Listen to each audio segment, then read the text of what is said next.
Hello' welcome to my YouTube channel. যোৱা ৰাতি Assam tribune পেপাৰত প্ৰকাশ পাইছে এল পি ইউ পি আছামৰ ভেকেঞ্চি। এল পিৰ কাৰণে প্ৰকাশ পাইছে ৭,২৪২টা পোষ্ট আৰু ইউ পি ছেকশ্যনত প্ৰকাশ পাইছে 2,112 পোষ্ট। কি আৰু অফিচিয়েল ৱেবছাইটত district wise, category wise, medium wise পষ্টসমূহ দিব ২৭ তাৰিখ ছেপ্টেম্বৰৰ ২৭ তাৰিখ। এডভাৰটাইজমেণ্টত কি আছে আমি চাই লওঁ। Government of Assam, office of the director of elementary education Assam, Kahalipara, Guwahati 19। Website এইটো ৱেবছাইট আপোনালোকে মনত ৰাখিব। এই ৱেবছাইটতে গোটেইখিনি পাব। ডেটেড কাহালিপাৰা 18 ছেপ্টেম্বৰ 2024, 18 ছেপ্টেম্বৰ মানে যোৱাকালি প্ৰকাশ পাইছে। আৰু নাম্বাৰ এইটো লেটাৰ নাম্বাৰ। তাৰপিছত ইয়াতে লিখিছে কণ্ডিশ্যনবোৰ কি হৈছে, কেতিয়া মিটিং হৈছে এইবোৰ লিখিছে। আমি ইয়াৰ পৰা পঢ়ি যাওঁ। ইয়াৰ পৰা online application are hereby invited through the official website online application কৰিব পাৰিব এই official website from the citizen of India as a defined in the Article 5 to 8 of the Constitution of India and qualified in Assam TET. যিসকলে Assam TET qualified they are able, সিহঁতেহে apply কৰিব পাৰিব। Conduct by the elementary education department Assam for filling up 7,242 vacancies assistant teacher L P school, 2,112 vacancies assistant teacher, science teacher, Assamese language teacher, Manipuri language teacher, UP school under the Directorate of Elementary Education Assam. আমি প্ৰথমতে গম পালোঁ যে Assam TET পাছ কৰি থকাবোৰ apply কৰিব পাৰিব, আৰু যিসকলে এইবাৰ আছাম টেট দিব অক্টোবৰত তেখেতসকলে এপ্লাই কৰিব পাৰিব। তাৰপিছত কি লিখিছে ইয়াত, district wise, medium wise, category wise breakup vacancy শ্বয়িং ৰিজাৰ্ভেশ্যন, মানে district wise, medium wise, category wise breakup ভেকেঞ্চিবোৰ দিব। তাতে ৰিজাৰ্ভেশ্যন কোটাবোৰো থাকিব। Will be notified before opening the portal 27, মানে ছেপ্টেম্বৰৰ ২৭ তাৰিখে এইটো প্ৰকাশ পাব অফিচিয়েল ৱেবছাইটত। তাৰপিছত লিখিছে the aspiring candidate must be ready to serve in their respective place of posting in terms of choice of their districts. নিজৰ মতে চইচ কৰিব গৈছে। এতিয়া কণ্ডিশ্যন অফ ৰিক্ৰুটমেণ্টত কি কণ্ডিশ্যন লাগিব, আপোনালোকে এপ্লাই কৰাৰ আগত এই কণ্ডিশ্যনটো ভালদৰে পঢ়িলে আপোনালোকে সকলোৱে গমেই পাব। নিজৰ পৰা ভালকৈ বুজাৰ চেষ্টা কৰিব। অ'কে, ইয়াতে কি কৈছে, candidate who have passed Assam teacher eligibility test conduct by the elementary education department Assam will be eligible for applying candidate who appear, মানে যিসকলে আছাম টেট পাছ কৰিছে দে আৰ এলিজিবল হ'ব পাৰিব। আৰু candidate who will appear and pass TET conduct in the month of October, আকৌ যদি এই অহা মাহত হ'বলগীয়া টেটত যিসকলে এপিয়াৰ কৰিব আৰু পাছ কৰিব, shall also' be eligible apply for declaration of the result. আপোনালোকে গম পালে এটা first condition, Assam TET pass কৰা হ'ব লাগিব বা অহা হ'বলগীয়া আছাম টেট পাছ কৰা হ'ব লাগিব। এতিয়া language 1 of Assam teachers eligibility test candidate shall match the medium of instruction where the candidate wise to apply as for example, এইটো ভালদৰে চাব, বহুতৰ কনফিউজন হৈ যায়, এপ্লাই কৰি দিয়ে পিছতকৈ আমি নেপাওঁ কেলে, মানে মিডিয়ামটো মিলিব লাগিব আপোনালোকৰ লেংগুৱেজ 1ৰ লগত। If candidate wishes two apply Assamese medium school, the candidate must have Assamese language 1। আপোনালোকে যদি অসমীয়া মিডিয়াম স্কুলত পাব বিচাৰে, আপোনালোকে যে পৰীক্ষা দিছিলে আছাম টেটৰ পৰীক্ষা, তাতে লেংগুৱেজ 1টো অসমীয়া হ'বই লাগিব, আদাৰৱাইজ আপোনালোকে অসমীয়া মিডিয়াম স্কুলত চাকৰি নাপায়। এইটোৰ কনফিউশ্যনটো আপোনালোকে নকয়। আপুনি যিকোনো টিচাৰ হওক, আপুনি ছায়েন্সৰ টিচাৰ হওক, ছ'চিয়েল ছায়েন্সৰ হওক, হিন্দী টিচাৰ হওক, যিকোনো ছাবজেক্টৰ টিচাৰ হওক, লেংগুৱেজ 1ত আপোনাৰ অসমীয়া হ'ব লাগিব। এইটো কৈ দিছোঁ অসমীয়া মিডিয়ামৰ কাৰণে। বেংগলী মিডিয়ামৰ কাৰণে বেংগলী হ'ব লাগিব। Like wise for Bodo, Garo, Bengali, Manipuri, Hindi দেখিছে language school the candidate must have Bodo medium হ'লে Bodo language first language, Garo হ'লে গাৰো, বেংগলী হ'লে বেংগলী, মণিপুৰী হ'লে মণিপুৰী, হিন্দী হ'লে হিন্দী, মাৰ হ'লে মাৰ। লেংগুৱেজ 1 ইন দিয়াৰ Assam TET conduct of elementary education. আপোনাৰ HSLCত কি আছে এইবোৰ নাচাব। আপুনি যদি আছাম টেটৰ লেংগুৱেজ 1ত অসমীয়া দিয়ে অসমীয়া মিডিয়াম স্কুলত আপুনি চাকৰি পাব, বেংগলী দিলে বেংগলী মিডিয়ামত পাব, বড়ো দিলে বড়ো মিডিয়ামত পাব। এইটো যাতে আপোনালোকে মনত ৰাখে। দুটা কণ্ডিশ্যন গ'ল। 3 number, the condition two will come in force in case of assistant teacher LP school, assistant teacher science teachers of LP। এইটো ক'ত কামত আহিব? এছিষ্টেণ্ট টিচাৰ LP স্কুলৰ এছিষ্টেণ্ট টিচাৰ মিলিবই, এইটোৰ লগত মিলিব লাগিব। এছিষ্টেণ্ট টিচাৰ ছায়েন্স টিচাৰ, যিবোৰ এছিষ্টেণ্ট টিচাৰ আছে আৰু ছায়েন্স টিচাৰ আছে UPৰ। এছিষ্টেণ্ট টিচাৰ মানে ছ'চিয়েল ছায়েন্স এইবোৰ, আৰু ছায়েন্স টিচাৰ UP, সিহঁতক এই 2 নম্বৰ কণ্ডিশ্যনটো ফুলফিল হ'ব। কিন্তু condition 2 will not come in to force Assamese language টিচাৰৰ ক্ষেত্ৰত আৰু মণিপুৰী লেংগুৱেজ টিচাৰৰ ক্ষেত্ৰত এই কণ্ডিশ্যনটো নালাগে। মানে কোনোবাই বৰাকবেলিত আছামিজ লেংগুৱেজ টিচাৰৰ পোষ্ট আছে, আমাৰ অসমত বাকী ব্ৰহ্মপুত্ৰ বেলিত নাই, কাৰণ আমাৰ অসমীয়া মিডিয়াম স্কুল, তাতে স্পেচিয়েলি অসমীয়া লেংগুৱেজ টিচাৰ নাথাকে। তাতে আপোনালোকৰ যদি মিডিয়াম ফাৰ্ষ্ট লেংগুৱেজ অসমীয়াও হয়, বেংগলী মিডিয়াম স্কুলতো আপোনালোকে এপ্লাই কৰিব পাৰিব। এতিয়া বেংগলী এজনে মণিপুৰী লৈ পঢ়িছে, ফাৰ্ষ্ট লেংগুৱেজ মণিপুৰী নহয়, কিন্তু বেংগলী মিডিয়াম স্কুলত এপ্লাই কৰিব পাৰিব, অসমীয়া মিডিয়াম স্কুলতো এপ্লাই কৰিব পাৰিব যদি মণিপুৰী লেংগুৱেজ টিচাৰৰ পোষ্ট থাকে। বুজি পালে? আছামিজ লেংগুৱেজ টিচাৰ যিসকলে ভাবিছে যে আমি বৰাকবেলিত এপ্লাই কৰিম, পাৰিব, বেংগলী মিডিয়াম স্কুলতো পাৰিব, লেংগুৱেজ 1 অসমীয়া হ'লেও পাৰিব, কাৰণ কৈ দিছে the condition two will not come in to force. Okay, আপোনালোকে বাৰে বাৰে পঢ়িব বস্তুটো। 5 number, the merit list will be separate for each district and category. প্ৰতিটো ডিষ্ট্ৰিক্টৰ কাৰণে মেৰিট লিষ্ট আৰু কেটাগৰী ৱাইজ ছেপাৰেট হ'ব। এতিয়া কেণ্ডিডেটৰ বয়স, a candidate must not be less than 18 years of age, not more than 40 years, unreserved category. আনৰিজাৰ্ভৰ কাৰণে 18 বছৰৰ পৰা 40 বছৰ, আৰু 42 years ফৰ এক্স ছাৰ্ভিচমেনৰ কাৰণে 42 years, 43 years OBC MOBC, 45 years SC ST, 50 years person of যিবোৰ পাৰ্চন ডিজেবিলিটি আছে সিহঁতৰ কাৰণে 50 years। As on 1st January 2021 as per government office memorandum বাইট নাম্বাৰ দিছে, এইটো আপোনালোকে পঢ়িব পাৰে। এইটোৱেই তাৰপিছত দিছে, there will be reservation relaxation for economically weaker section. Economically weaker ছেকশ্যনৰ কাৰণেও ৰিলেক্সেশ্যন আছে, ৰিজাৰ্ভেশ্যন পোষ্ট থাকিব, এইটো এক্সট্ৰা এটা কেটাগৰী। তাৰপিছত দিছে, there will be reservation of vacancy of ওমেনৰ কাৰণে এটা কোটা থাকিব, the Assam women reservation of vacancy in service and post amendment. এইটো এটা এমেণ্ডমেণ্ট আনিছিলে আছাম ওমেন এম্পাৱাৰমেণ্টৰ কাৰণে। No person having more than 2 living children after 1 মানে এই 21 জানুৱাৰীৰ 1 তাৰিখৰ পিছত, 21 চনৰ জানুৱাৰী 1 তাৰিখৰ পিছত কোনোবা মানুহৰ যদি দুটাতকৈ বেছি ল'ৰা ছোৱালী থাকে, single or multiple partner shall be eligible for appointment as per government policy. No person having more than, যাৰ দুটাতকৈ বেছি থাকে সিহঁতেহে এপ্লাই কৰিব পাৰিব। Small family norm guideline contains, এইটো আগতে নাছিলে, এতিয়া দিয়া হৈছে। বুজি পালে? কোনো মানুহৰ দুটাতকৈ বেছি হ'ব নোৱাৰিব যিসকলে এপ্লাই কৰিব। The candidate shall submit declaration at the time of online application as per provision contain in the এইবাৰ আকৌ ডিক্লেৰেশ্যন ছাবমিট কৰিব লাগিব যে ওপৰৰ কণ্ডিশ্যনখিনি আমি মানিছোঁ, তাৰপিছতে আপোনালোকে ল'ব। বুজি পাইছে? The required declaration shall be filled up and signed by candidate during submission of online application. Eligible candidate shall apply online application, এইটোত ৱেবছাইটত আপোনালোকে এপ্লাই কৰিব, deassam.gov.in।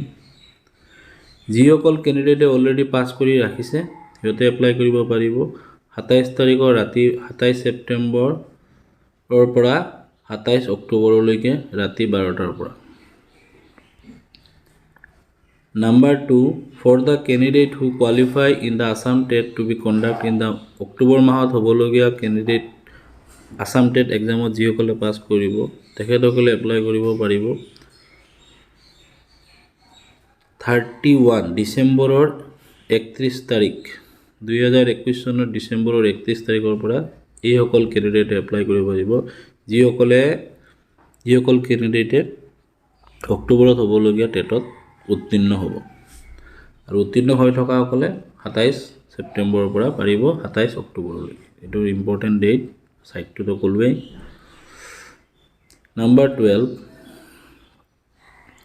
online application and documents submitted the candidate will be verified using modern technology with the help of DigiLocker, Gov India by scanner barcode for ensuring genuineness of upload document as well as back office verification with the component board council authority by the authority if desire may conduct physical document verification at the point of time with proper notice। মানে আপোনালোকৰ যিবোৰ submit কৰিব এইবোৰ modern technology DigiLocker gov India scan barcode এই বাৰকোডেৰে যে আপোনালোকৰ ডকুমেণ্টবোৰ check কৰা হ'ব। তাৰ উপৰিও যদি আৰু বেক অফিচ ভেৰিফিকেশ্যন থাকিব যিবোৰ কম্পনেণ্ট বৰ্ড কাউন্সিল অথৰিটি থাকে তাতে যদি সিহঁতে ছেটিছফেকশ্যন নহয় ফিজিকেলি আপোনালোকৰ ডকুমেণ্ট ভেৰিফিকেশ্যন কৰিব এটা প্ৰপাৰ নটিচ দি দিব কাক ভেৰিফাই কৰিব এই নটিফিকেশ্যন ওলাব। এইটো এটা condition. 13, the candidate must ensure genuineness of all information document uploaded against online application as she will be solely responsible for the information document uploaded against his online application. Once upload there will be no scope of correction. এবাৰ upload কৰাৰ পিছত আৰু correction কৰিব নোৱাৰিব। Correction in respect of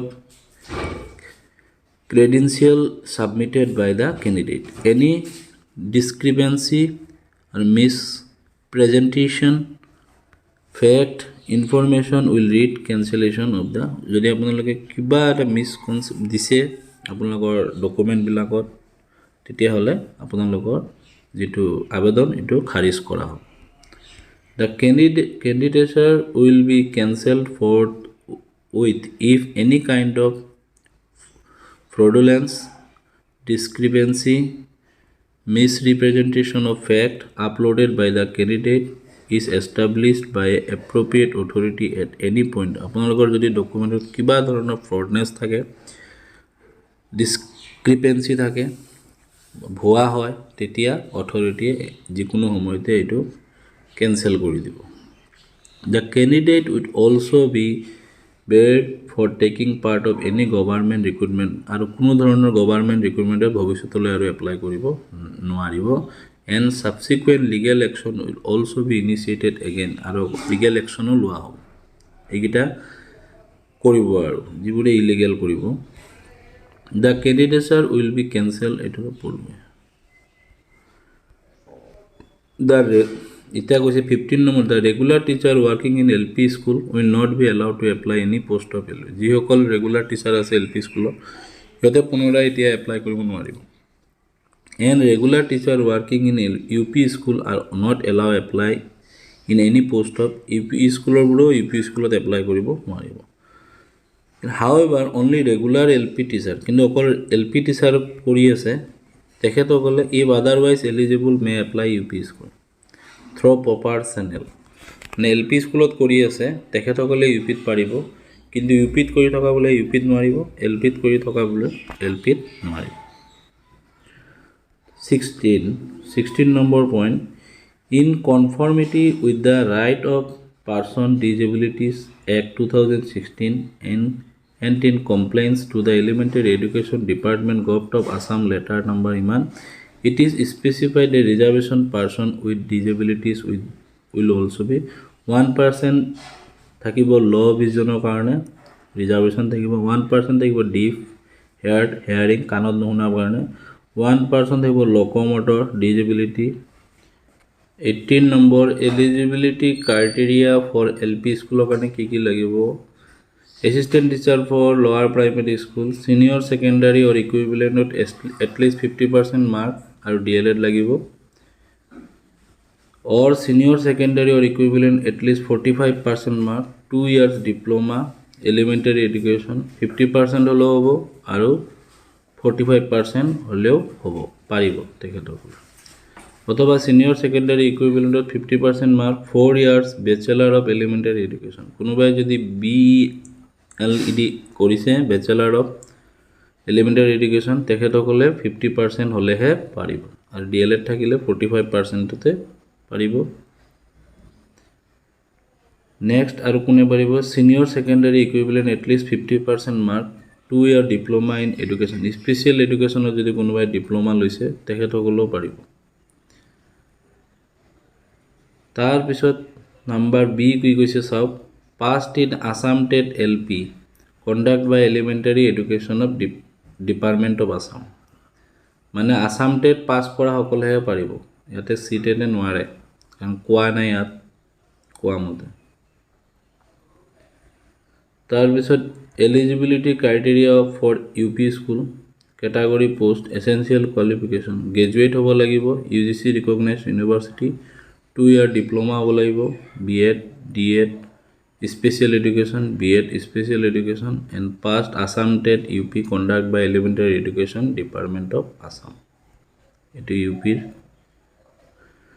তাৰ পিছত UP science টিচাৰৰ কাৰণে BSc হ'ব লাগিব UGC ৰিকগনাইজড হ'ব লাগিব এইদৰে BEd DEd স্পেশাল এডুকেশ্যন এখিনি হ'ব লাগিব Assamese language teacher graduate from UGC recognised university Assamese ডিগ্ৰীত অসমীয়া এটা সাবজেক্ট থাকিব লাগিব আৰু DLED BEd হলে হ'ব আৰু টেট কন্ডাক্ট হ'ব লাগিব Assam TET for UP's conduct elementary education department of Assam number 4 Manipuri language teacher graduate from UGC recognized university having Manipuri as one of the subject degree Manipuri eta subject hobo lagibo tekhet aru logot BEd DLED ebur thakibo lagibo 20 the candidate who has completed 18 month of DLED course NIS ot 18 month of DLED hoisile ODL will be treated as par and equally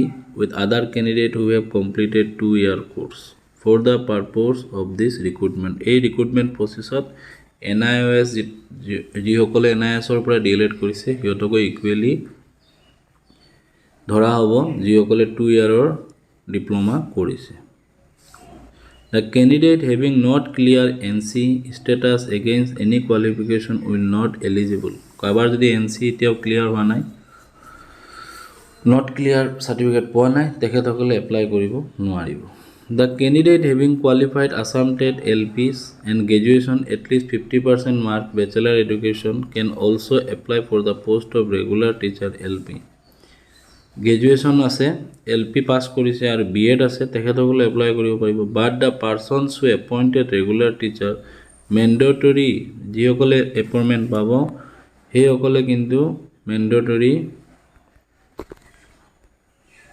undergo a 6-month brief course in elementary education recognized by NCET within 2 years of such appointment in regular teacher পাই গল BEd থকালে appointment পাব কিন্তু 6 মাহৰ ভিতৰত 2 বছৰৰ ভিতৰত এই bridge course এটা কৰিব লাগিব 6 মহিয়া এটা there should be reservation OBC ইবু ৰিজাৰ্ভেশন থাকিব কি category OBC MOBC SC ST plain ST hill PWD women EWS ex servicemen etc online এপ্লিকেশনত কি লাগিব এবাৰ চাই লও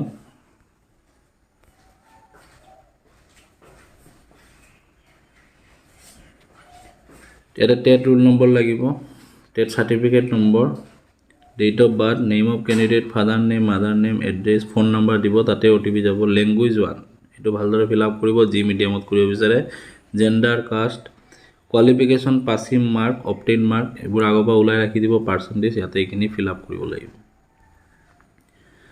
তাৰছত NOC NCC কিবা এক্টিভিটি স্পোৰ্টস কালচাৰ তাৰছতে এই ডিক্লাৰেশনটো দিলেই দিয়াৰ পিছত এটো প্ৰিন্ট কৰিব লাগিব ৰিভিউ আগতে মাৰি চাই লব সব ঠিক আছে নে নাই তাৰ সিলেকশন প্ৰসেস এইদৰে হ'ব সিলেকশন প্ৰসেস কিদৰে হ'ব selection of the candidate shall be strictly in order to merit order মতে হ'ব আৰু ক্যাটাগৰি ওয়াইজ মতে হ'ব ওকে তে লোৱাৰ প্ৰাইমাৰী সিলেকশন HSSLC মানে হাই সেকেন্ডাৰীৰ মাৰ্কটো আপোনাৰ ল'ব যদি আপুনি হাই সেকেন্ডাৰীত 60% পাইছে তে 100ত 60 ধৰিব আসাম টেট LP ত কিমান পাইছে যদি 60% পাইছে 60 ধৰিব আউট অফ 100 এটো লিখি দিছে mark will be proportion to be the percentage of marks scored in examination for example if a candidate secure 54% aggregate যদি 54% পাইছে HSLC ত হায়াৰ সেকেন্ডাৰীত তেনেহলে তেখেতক 54 ধৰা হ'ব নাম্বার 4 প্রফেশনাল কোয়ালিফিকেশন দেখি এনসিসি এর কারণে 10 মার্ক দিয়া হবে যার সি সার্টিফিকেট আছে আর যার বি সার্টিফিকেট আছে তেখেতক 5 মার্ক দিয়া হবে এটা certificate for recognise sports representing আসামক রিপ্রেজেন্ট কৰিছে কিন্তু ন্যাশনাল লেভেলত কৰিছে স্টেট লেভেলত কৰিলে না পাব ন্যাশনাল লেভেলত কৰিলে 10 পাব ঠিক তেনেদৰে achievement of fine arts culture activities represent state officially at national level হলেহে 10 মার্ক পাব ওকে maximum mark আছে total ইমান any other mark obtained other exam such as SSLC equivalent graduation post graduation other professional qualification will not mention in the guideline of NCTE মানে LP অকল higher secondary TET আৰু DLED ল'ব তাতে graduation MA আপোনালোকে pass কৰিছে বা মেট্ৰিকৰ mark add নহব ওকে এতিয়া আমি চাওঁ আপাৰ প্ৰাইমাৰী HSL হাই সেকেন্ডাৰী লাগিব গ্ৰেজুৱেচন লাগিব টেট লাগিব ইয়াতে গ্ৰেজুৱেচন লাগিব বাকি নিয়মবোৰ একেই NCC ৰ যেইদৰে LP ত এটো একেই সব একেই আছে ইয়াতে অকল গ্ৰেজুৱেচনৰ মাৰ্কটো এড হ'ব জিন মাৰ্ক আৰু টেট মাৰ্ক LP ত হাই সেকেন্ডাৰী মাৰ্ক টেট মাৰ্ক আৰু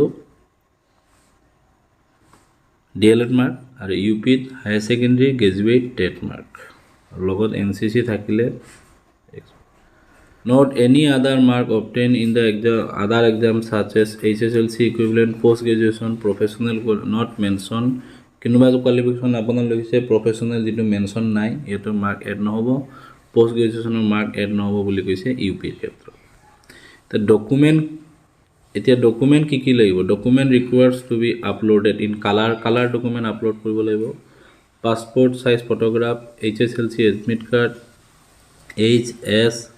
SSLC marksheet cum certificate marksheet আৰু মেট্ৰিকৰ অকল এডমিট কাৰ্ড লাগিব হায়াৰ সেকেন্ডাৰীৰ মাৰ্কশিট আৰু certificate degree marksheet and certificate any other marksheet and certificate higher এডুকেশনৰ যদি দিছে তে তাৰ marksheet and certificate DLED BEd ৰ marksheet first year second year and certificate first year second year দুটাৰে লাগিব আজি সকলৰ BEd অকল 1 ইয়াৰ আছে এটাই দিব কাস্ট সাৰ্টিফিকেট লাগিব caste certificate NCC only BC category পোৱা বুৰেহে সাৰ্টিফিকেট দিব sports and culture if represented স্টেটক অসমক ৰিপ্ৰেজেন্ট কৰিছে ন্যাশনাল লেভেল তেতিয়াহে এটো একসেপ্ট কৰিব সাৰ্টিফিকেট মাৰ্কশিট আসাম টেটৰ দিব লাগিব candidate with disabilities will have enclose certificate disabilities and issued government অথৰিটিয়ে সাৰ্টিফাইড কৰা ডিসেবিলিটি সাৰ্টিফিকেট আপলোড কৰিব কৈছে certificate of economically weaker section issued by appropriate authority এটা ইকোনমিক্যালি উইকাৰ সেকশন হয় না নহয় এটো এপ্ৰোপ্ৰিয়েট অথৰিটিয়ে সাৰ্টিফাইড কৰি দিব লাগিব ক্যান্ডিডেট এক্স সাৰ্ভিসম্যান ইস্যুড বাই ডাইৰেক্টৰ সৈনিক ওয়েলফেয়াৰ বোৰ্ডৰ ডাইৰেক্টৰে সাৰ্টিফাইড কৰা হ'ব লাগিব আৰু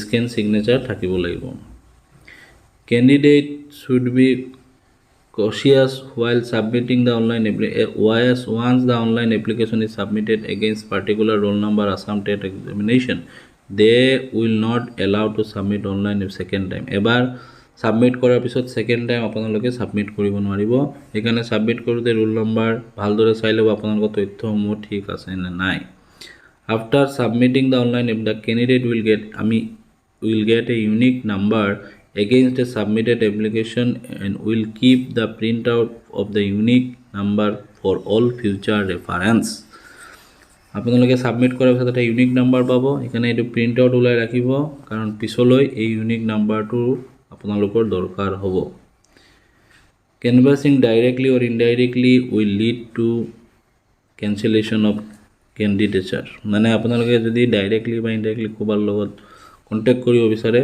এইটো আপোনালোকৰ যিটো আবেদন এইটো খাৰিজ কৰা হ'ব। The office will not be responsible for any lapse in submission of online application due any technical problem at the end of the problem. যদি আপোনালোকৰ ফালৰ পৰা কোনোবা টেকনিকেল প্ৰব্লেম কৰিছে অনলাইন এপ্লিকেশ্যনত অফিচিয়েল অথৰিটিয়ে কোনো ৰেছপন্সিবিলিটি নল'ব। এইখিনিয়ে কথা আছিলে। ইয়াৰ PDF-টো মই দি দিম ডেছক্ৰিপশ্যন বক্সত। 28 তাৰিখে আপোনালোকে গোটেইখিনি পাই যাব district wise category wise পোষ্টসমূহৰ list. তেনেহ'লে যদি ভিডিঅ'টো ভাল লাগিছে লাইক কৰিব, শ্বেয়াৰ কৰিব আৰু ছাবস্ক্ৰাইব কৰি দিব।